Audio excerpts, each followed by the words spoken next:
नमस्कार। मैल्थस के सिद्धांत के बारे में मेरे इस आखिरी व्याख्यान में मैं इस वीडियो में उनके सिद्धांत के विभिन्न आलोचनाओं को प्रस्तुत करूंगी।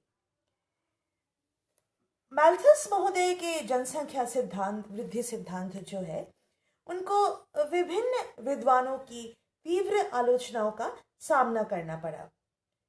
उनके सिद्धांत की प्रमुख आलोचनाएं कुछ इस प्रकार है कि मैल्थस द्वारा प्रतिपादित जनसंख्या वृद्धि तथा खाद्य सामग्री का वृद्धि का जो अनुपात बताया गया था वह समय की कसौटी पर खरा नहीं उतर सका।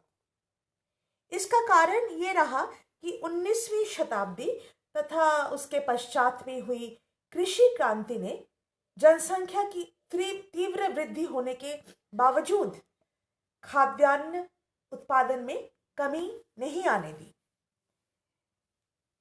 चाहे वो सस्यावर्तन या क्रॉप रोटेशन हो या रासायनिक खाद का इस्तेमाल हो, पौधे और पशु प्रजनन हो या पशुधन की गुणवत्ता में सुधार, इन विभिन्न माध्यमों से कृषि उत्पादन में जबरदस्त वृद्धि हुई। संयुक्त राष्ट्र संघ के एक प्रतिवेदन में कहा गया है कि सन 1950 के बाद जहां विश्व की जनसंख्या वृद्धि का प्रतिशत केवल 2% रहा है, वही खाद्यान्न उत्पादन में वृद्धि का प्रतिशत 3% का रहा है।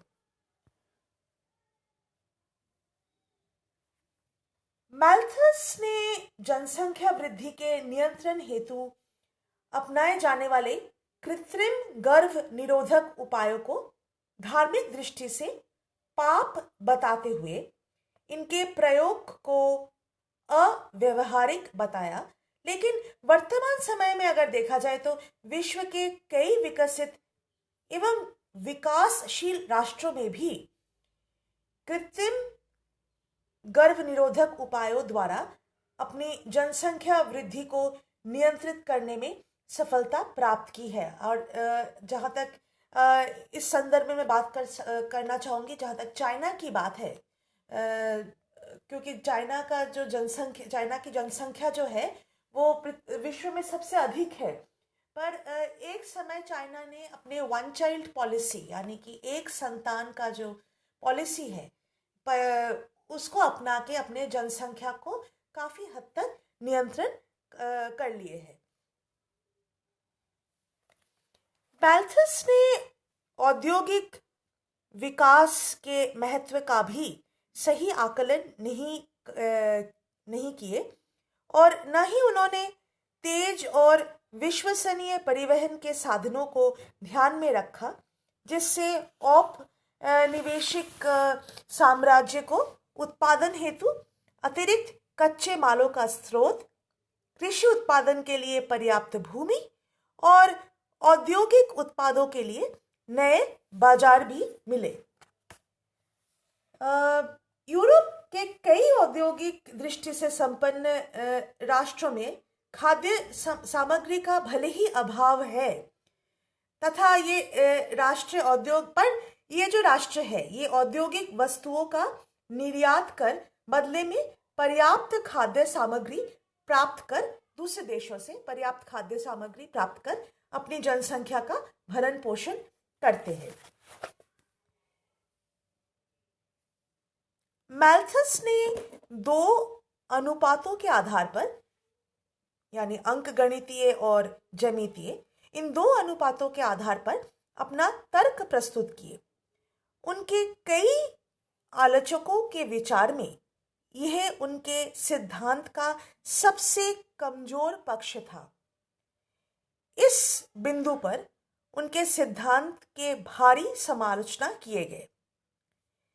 केनेथ स्मिथ महोदय ने यह तर्क दिया कि जनसंख्या वृद्धि और निर्वाह के साधनों से जुड़े यह अनुपातों के न तो कोई ठोस आधार थे और न ही इन अनुपातों को कभी सिद्ध किया गया। मैल्थस के ये निष्कर्ष कि जनसंख्या 25 वर्षों में 2 गुनी हो जाएगी, ये निष्कर्ष भी संदिग्ध अमेरिकी आंकड़ों पर आधारित था।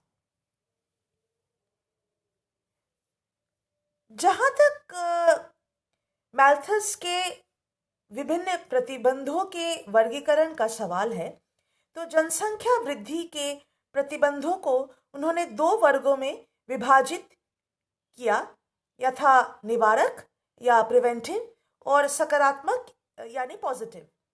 पर इस वर्गीकरण का भी इस आधार पर आलोचना किया गया कि क्योंकि वे एक दूसरे से स्वतंत्र नहीं थे, इसलिए इस वर्गीकरण के औचित्य स्पष्ट नहीं था। अंततः मैल्थस फेकंडिटी या बहुप्रजता और फर्टिलिटी या जनन क्षमता के बीच का अंतर भी नहीं कर पाए। फेकंडिटी या बहुप्रजता का मतलब है प्रजनन की दैहिक क्षमता, जबकि फर्टिलिटी या प्रजनन का मतलब है वास्तविक प्रजननता, जो जीवित जन्मों के आधार पर तय किया जाता है। यह अंतर करना उस समय इतना भी मुश्किल नहीं था, क्योंकि उस समय विश्व के अलग अलग जगह पर पाए जाने वाले प्रजनन दर में अंतर या प्रजनन क्षमता में अंतर अपना प्रभाव दिखाना शुरू कर दिया था।